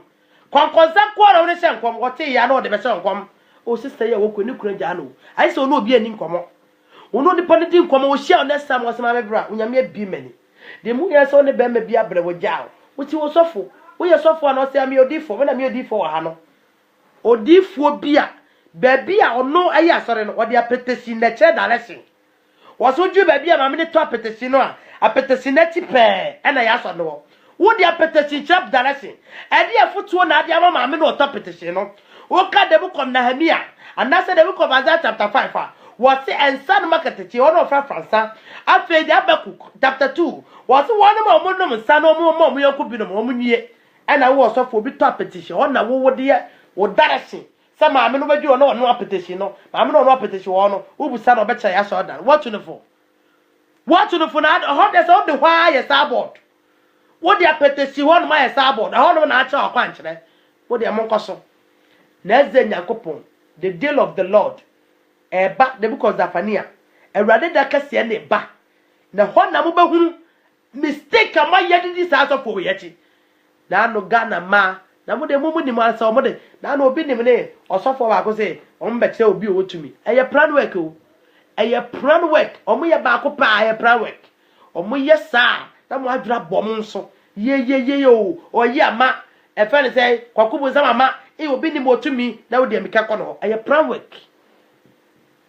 obi ni ma bonwa ka say Yesu Kristo ye wo no ana mele wo Yesu no e wo the book of Genesis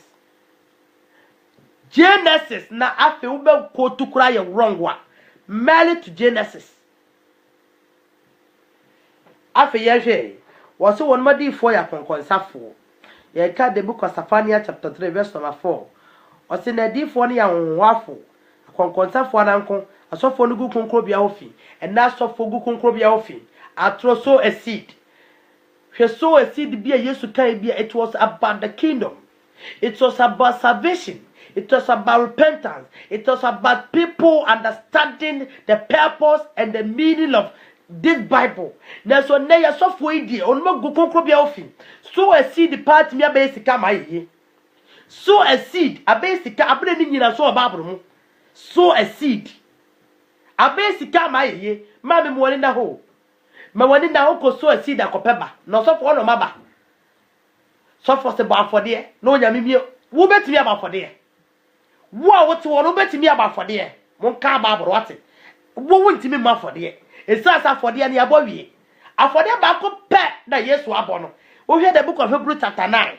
verse 12 to 22 Yesu no no abebo sa afode ba ko pe no sa so jade mo che bo jantimi patabo ne bio eto hwe the book of Hebrews chapter 10 Yesu na abebo for the brako na ole of sa for the so bibia ntimi mobio na so fo catch so wo ba for the e dia for the sa one te so bi anyina to madam mobio se asofo na no mo ahonam asof dia eye Elon ene ne papa SF for Leviticus for no won mo nyina so atomadan mobio mo for ba kro ntimi boni fro e sa se Yesu abebo afodebo ba ko pe afodebo pre ko pe dia maye wo so for se wo ba for the woni ba for the o so obo woni ma for the o so obo de nebere ma otie she the book of Romans chapter 12 verse number 1 so for ni pegesi wo sa for the teneti ase afodebo de no and afode ababo anu so baba konkro bra ba merade wo baba konkro bra wo sa moje di bibia hwegu a and then dia no pam ka the book of Romans chapter 10 now do akoma je dia konkraje mu wo so for se wo bo afode no nyankopɔ mie wa wo twa amoma ho ha na wo ba afode e no nya me ma ne ba the book of First Samuel chapter 2 ahena ko ja ba afode e no nya me ma ne ba ha na de nam ye wo de nam ye kwa awrade anim eto we the book of First John chapter 5 was see the nam ye kwa awrade anim a na se bu so nyankopɔ bibia ye nim so obeye wo nam ye no kwa woni bi wonya tinini tu kwa ba afode abonyame ama aba so kwa sorry na kwa ba afode na onyinsi aka unu so sofo na ama aba osofo na ama aba wa ama aba finsu ase na sa aba no so be ha yie wo betimi aba afode munya babu mu nkyerɛkyɛ mutim ma afode kane na no he de book of Leviticus a wo hya afode bɔne afode ade afode ba ho do no bono Kristo se sa afode bɔne nyina ani obio esa se the book of Hebrews chapter 9 o se Kristo abaya powerful teginafo eti wo timi ma afode bia menye ye bio afode abetimi abo e konkora bra bo so bet so ho atra de sakrem eti Romans chapter 12 no was say for the pagans was for the eternity ase that for the post so nyakopɔ de bio our Hebrews chapter 30 verse number Hebrews 30 verse number 16 or say for the post so nyame de no say wo nya papa ye now say the one for beto nyakopɔ ye for de wo so ba for the amerade de sika that said the book of Isaiah chapter 86 or say also nyakopɔ hingwa Isaiah 45 or so nyakopɔ na bo ade nyina wo sika ya wo de ya now the sika ba for the nyakopɔ onya bo de sika ye dey wo de tɔ bia na so de tɔ baboa ana so de tɔ chi ahye ye also for that down say for sika ba for de be bo nyame adwuma ni fredi na oto wo no on de bo nyame adwuma ma de nye adwuma ma de nye bode mi no nyame adwuma ma de nye wayira wi ya kwaje edi wi ada bo be fu no wo de obehun agrada wo be paapai no na sa agrada mu bia be si odi photofobia o Ghana so no be yi wonu mi nyina fo se de laza yi wonu mu firi ba aboso mu firi o ma ne mu no woni now isa Kristo Yesu wo ya chade esronko de ma me no na onyame wo hu bie no otomo nipa isa se wa onu ne wo ye nkofa no Ona no ho nkonkru so dua mu de tumi ne cha okwa. Etu he the book of Acts chapter 2 verse number 70 was on nkonkru ba so abenya tumi na ye wo de ya. Wo de cha okwa. There is no way so betimi aton.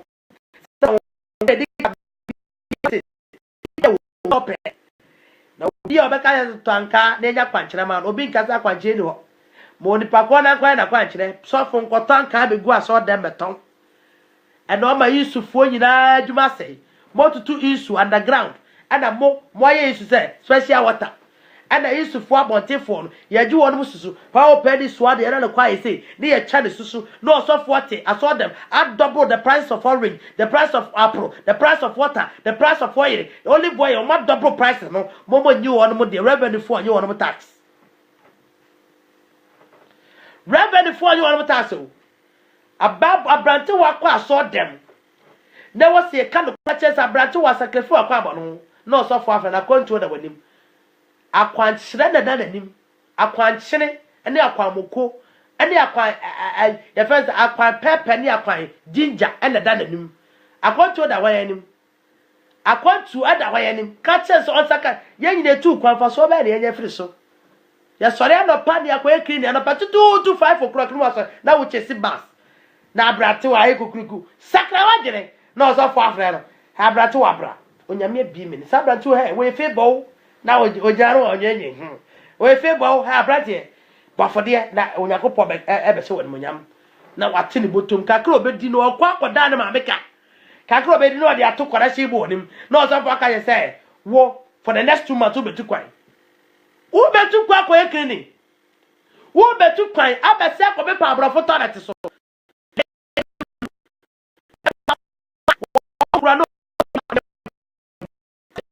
wa huru mabiye no na broni asa wa haya no akwani agum na wo so akogitwim na o ya na watwa ohwere na wo huru upe umpo ba huru upe had we special job kura no o security man do a special job e okrom ya no o security ona so obetu kwan na branti wa echicheni o nurse ni obetu kwan na wa sha ase eja nurse ni wa sha ase eja chicha ni na wa bakrom ya bepepa bin asofo na wawo asofo funi asofo banza ye show nyankopon komsha eba otimi se nkomshe ni ye nkomsha abra ahab Jezebel akonvesi aba moboku na butu ne ko 1 Kings chapter 22 ye nkomsha ilata segu ne so sakrama na be tafre ne moja ye nko ene ne ye fe ne nkomshe we hear the book of James chapter 5:17 was say hey Elijah no any part say wo na so abompa ye mo so mo tumfie mi ensa ne aboso minsia Ghana so odifo bi so o a wo mena wo mo pa mo so mo ntokura just na woche say nsuo nto Ghana ka sa bre ko no nyame beto nsuo ko beto nsuo sa because one mo ni nkom hye bia ho mo de kira man ne kira bosom na kira bosom no hwe ne ho ni nanim huhu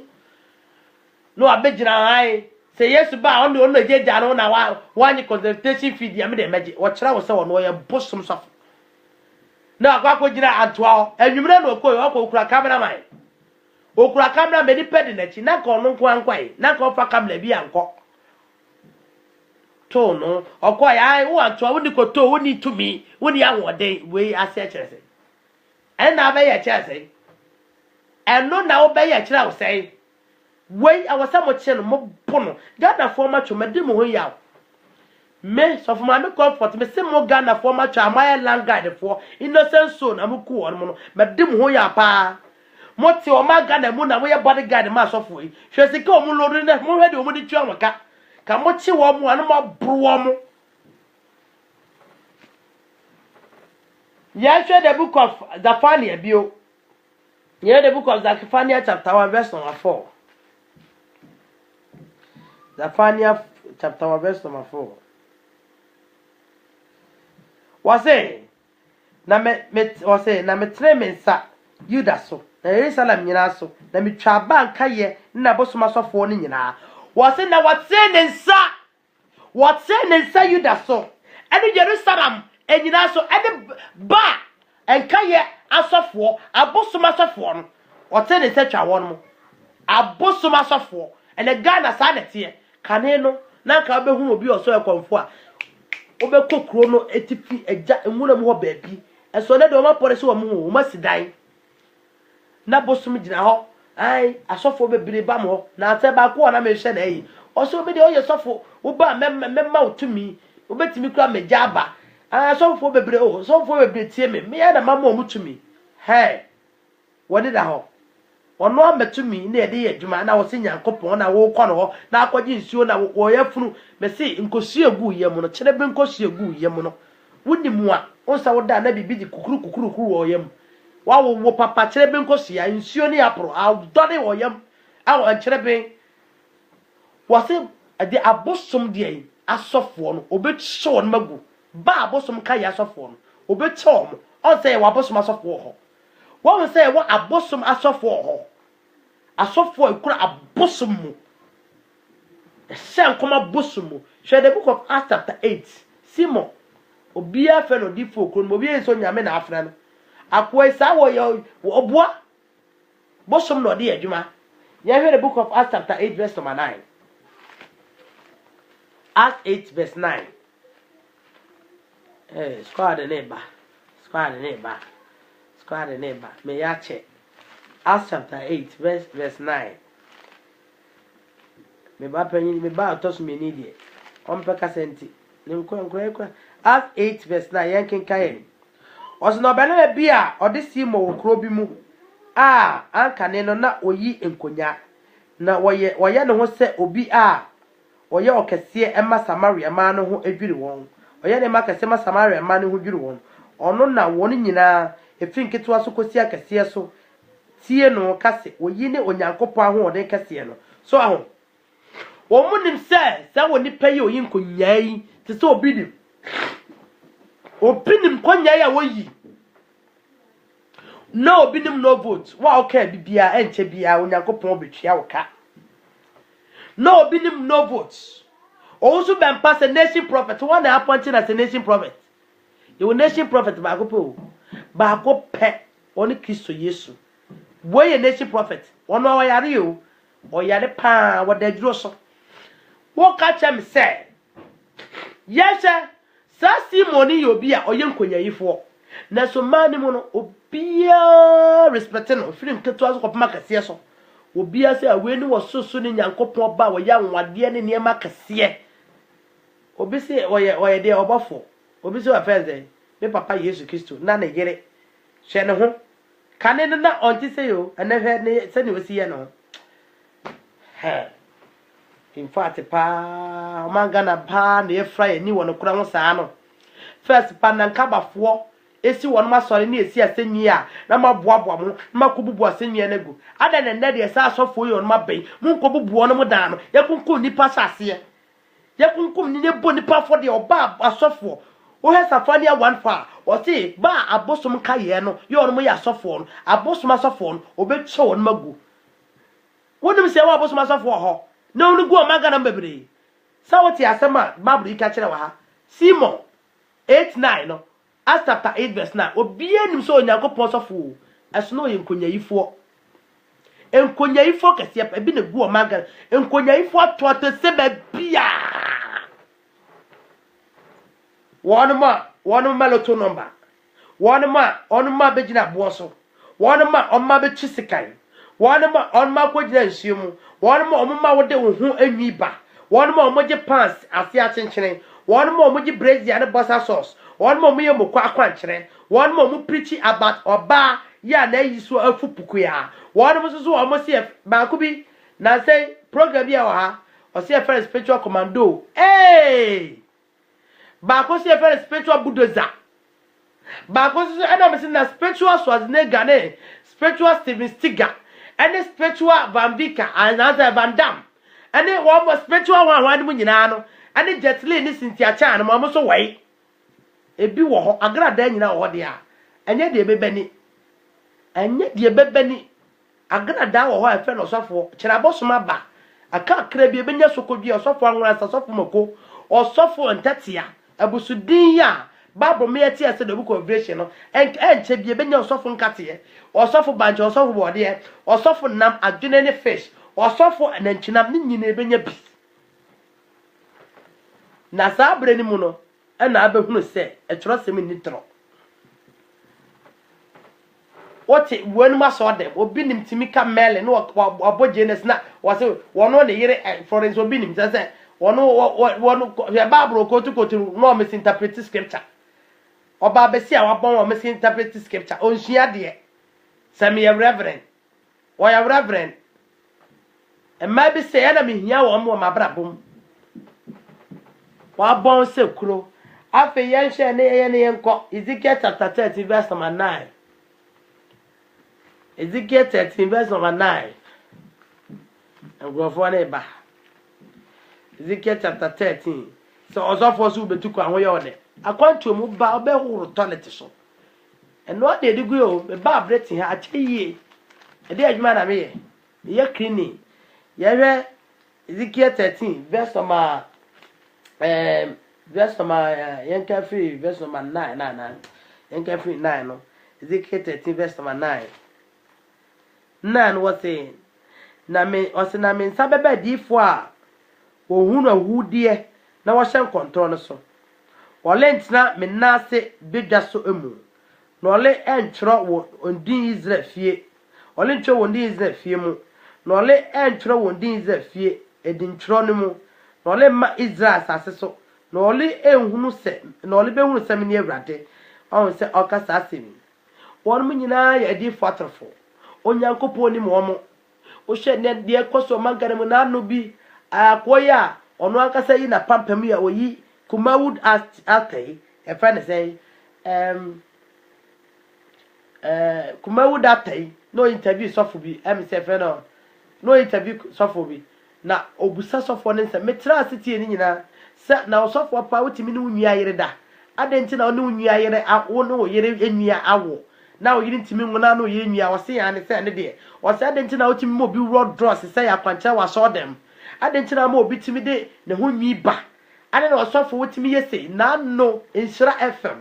oba bia wo mobro nwuni bia onim babro mu asofo fuyi onyambe busa mo pa se ka won mo ni babro kenkai mo de no kura cheche ne ma won mu na de ba mo de da ho na so wa na che mo no kura no hwe se oba sanse onim tro mu nti osofo aka che se ofa kontomire nsa ne ba kontomire ne ba ba ma ba mu o na wo de kontomire sa no na nwanwa ya dwidie na odi kontomere osofo ne kaso odi kontomere sa abrante wa no aye ne ba no a obehya ase afon na so odi kontomere sa ne ba no kasia no ye komsha na mem eti ne ba ne kasia no ye to ohunu se kontomere de sa ne ba na ba ne kase no ohunu se osofo no komsha ne wo boa e na ojaye oso obefon afa ye kase kontomere de sa be ma enwanwo moko so Onyankopon na aka che obi nim so ofa moko paanya kwankyere na omaga na police forte ho omaga na CID forte ho omaga na Christian Council ne Pentecostal Council te ho omaga na mu forte ho na obi nim age draws ne anda wala ya kwankyere asese no onu musuro no obi oda ne wowo dane aponkyere ni edane aponche oso betimi adane buruni obos obetimi ada bibini wait madam e fa ne se mo na mo ka esa se sa ko hwe we ne sam kramintie na na ma bi so mo so ambone abo no pa ba ku bi na se sam o kai kwa de ditwem o so Onyankopon ebuo nani na onyame buo nani no na ade a wo hu ye ne se Onyankopon de ne ko ba bi na obi wi o manga na mu na Onyankopon bi nani wo hu se se woni pa wu a 3 days na onyame abuo wani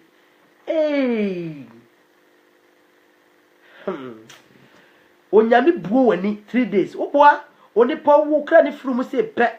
saabra no hu ne yakoso nyina until says light and tunnel no ebe to so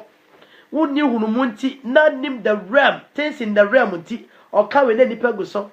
na bi oh my goodness oh my god oh may God save him na fa go sia ma me wotre wo ate o he the book of Jeremiah 22 times me nsu awufo no men sunu men nyam no na bia wo kɔ na sunu nim ne tia because o da won we dotie ensu dio onipa no da won o won no tie o Genesis chapter 3:19 wo se dotie be kɔ dotie na ho ne mom na ba bia o kɔ no na sunu sa na Jeremia ka kyerɛw na we di o sise nipa wu a adaka mu no 3 days no nyame ebuo nani na de no nipa nto no se tie ne ya me ka bibia se onyankopon fa sa nipa we nkom hye we on fa nche ne da we konkom hye we de mu onwuro si bibia nipa wo de ekoso bia honhom ni ho until the time ato no na beto so so na ne to so na wantimi wutimi a ofa light no mu ase okọ paradise wantimi a fa light no mu a sa bre ni mu no na bochi no mu ba be fa do akọ asamana do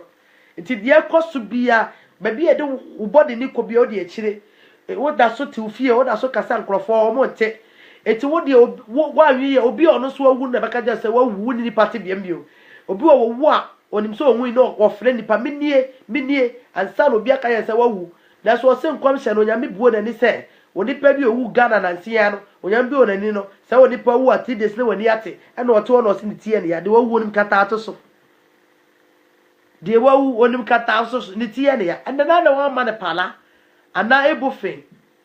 ana no wa pe pala na ebufe bi ama no komisha suro o de mo ni na ho antichrist fo unim ni o mo ye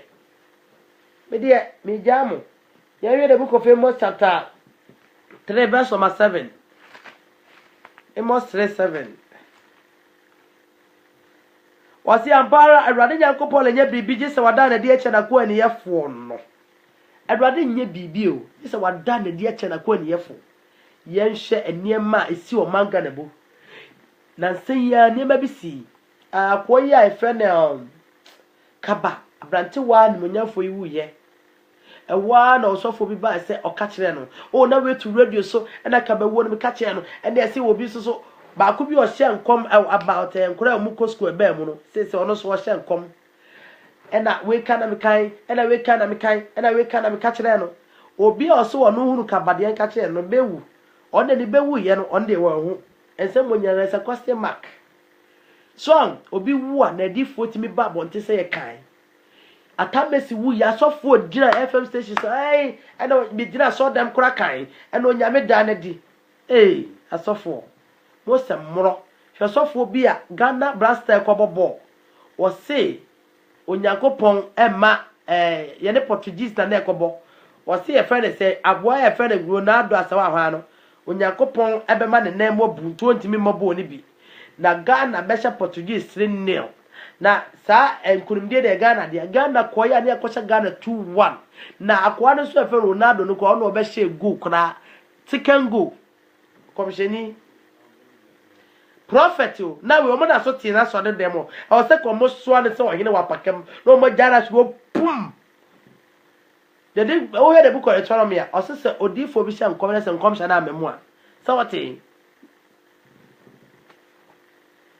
ba kubi so wase Ghana anakotoko ne wa ko bobo so obo ne de na emese eye friendly match o se bo ne de kotoko onyame yi ache no kotoko fo be hye 2-0 enkrofo ba ya no ma be hye kotoko fo 2-0 what ho se wadi fo okrum adifo hye nkoma na nkom hye na se akoko bi na he twintwam no akoko bedebe no na ma na o yesi no akwamshan za na tie kwa na wo so ade ni sivia na o ma base e kan akwamfo ne sa aya he akwamfo no esiwie se pe na o ma ba kwamfo okuro bi na bibisi no wo hunu na ba wase no aba na nanum kan na ne ye ya wodwuma honhom sa na na kwamfo etie asofo for banza ya ji military award ebi ni mo sa award I say o ma jiji award enya sen kuma ono montade ni mo no waso na de ma won mo waso na de ma won timi hu ha ye enhwe the book of Isaiah na ye ne enko Isaiah chapter 4 verse number 1 de fo Isaiah homa 39 chichemu eye ba ko wo say munche rade asemizrama na rade ni asase ne sofo enya ham na nokura ni adoye ni onyankopon nimdie biale ni asase ne so o se nokura adoye ni onyankopon nimdie bia ni asase ne so entaka ni nkontompo ni awudie krono ni awarsaye na ewo ho odi kaka bensam no hwe moja atwa mojaguo so enti asase ne so edi abopo mo asofo no na wa pastors na wa prophets na wa pastor mo hwe asofo be krom ho almost shall say from 1992 Monshe a whooping nipe woo our mining Bony a cool one I try catarama now no gave you on no social media so already on a new wasm at the chin and near cotton in film and emissary or concro for El Crab Nibi now the ass all corner and they could soon the Hannah in to go ye. I didn't know question I saw for almost some comes to Ube Wuno. Ube Wuna, dear Che, who are when you try Catamano, who near many. I was here a question one. I was here a question one. I say a one and net and Mabruna and him lantern and nay, ye my minimum wono. See, now I believe you could chan when you many now. Yes, so I sudden and over, and I'm going to chan when you Mrs. Soft one a boar pa, and I'm going to chan when you I saw for you cum ni passe panyas and kuma, ye buy a near gusso, and the young cassan, and the kaya notum the nipper, and what you sugar from. No yam busamunina. More ma come on notum the kurawan, seek a dear more fighting for denomination. Obi bet me a kwama sorry or kwa ni be bread defending that sorry. Wo ya di obeye wona sorry ho no. Ne sofo ka no wasama e kwa odo be faso no. Neso adie ye friend say nkwaje no kora ne de. Enya no okwo hu. Wo ka na sorry wasam bone. Wo ka sa na sorry ne sofo onye papa. Ade obeye wo no. He, mo ne na ho. Na me de me kasa se ya. De bia me ka chere ade se Ewurade mo bi bia dan tiase a wo de ama me ne bi. Omo bibia la adwene wode ama me bi na so awurade hu me mabɔ no wotie nyina mpa abɔ no ma ya adwene ni akoma saa ibehu no kura ne ntasema ewo nyankopɔ mu yi okɔkɔ ama Pentecost Assemblies of God New Church siaba na wɔko and who are you na no abrante bi ogira ho no wodi nkrofo atam in the banner in support of binim etone bia na me kɔ social media so na me ho na obi ni maye nsɛmfo bi anasa sɔfo ni bi asafo na obi ni mo commenting yansasɛm oboso ebi ni mo e kan sɛm na sankrofo na sɛsɛ ka to anso onyankopɔn to sɔfo gu wɔn so na sɛ oni pa adwene onyankopɔn adwene na oni pa akwa na onyankopɔn akwan na sɛ ka onyankopɔn woti oni pa adwene a kan krofo bi wa kamea mepa na kyerɛ sɛ Awurade sankrofo oni mi de sɛ wo mom ni di kura mom aduane mom ni sɛ bi ni mo kura ammoa nkasa adwene Shadi o me moye mo gina ho yi sika Ghana Commercial Bank de ka Ghana Commercial Bank de ka Ghana bobosia enche bia besa ko hepic wo gina wo se wo sofo yi sika odum sika yi ni afantwa Ghana ka onyame asum yi nka mo ye tono kora na nton ma woni na ho o kwaji apro no a me kakra no me nkasa apro no poison o mo de wo mpane ya no ye de wo ma ba de wo hunu na akwadi oto anofo enofo no wawu na nsenya sister yasem oka eye nwa hu dwiridie akwaji nsuo sofo ho oba ye wanom na to so de si ho ode si wa de chi ye no so ma me kofa nsuo inom wokọ ye wo ba dansuo nim wo ba so adan wa ji nsuo na wo ba nem Makadia ya chirewo wonipa Makadia ya chirewo wonipa Fasamno na ya konkro merade Makadia ya chirewo wonipa Makadia ya chirewo wonipa Makadia ya chirewo wonipa Bese fasamno na ya konkro merade Makania ya chewo oniba fasamre nante na ya konkro emerade media makania ya chewo oniba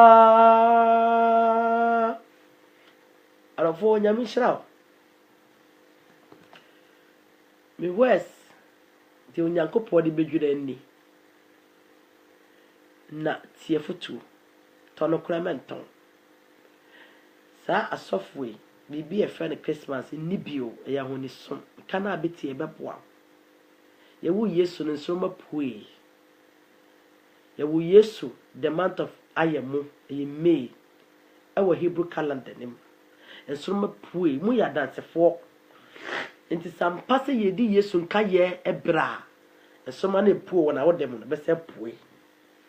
ama bibibiala ashine na so say eye the gods of mass nti hwe ni pe ewu accident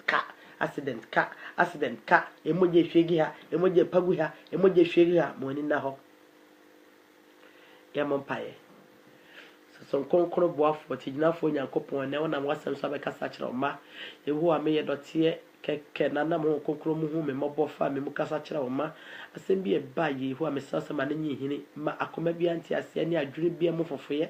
na yetimi ate wasem ase anya ne hu ababrabo fata yetimi anante wonim ne wodi nkita ho se ne fata se de wafna ha na ye no ewu ati obi biala ne mobroso afekwa na wiye mo ofo na gine to hyehyede e wonam na akwane na da so be da ni panyina no mo na ho o na kura ne nkyerɛkyerɛ mu ewo Yesu Kristo na zo ne ndi mu ne lesa okwa nyina so adom ensa de ntinya da amen arafo nyankopɔn asomdwe enkam na ohun yi nyina ye kra mabɔ amen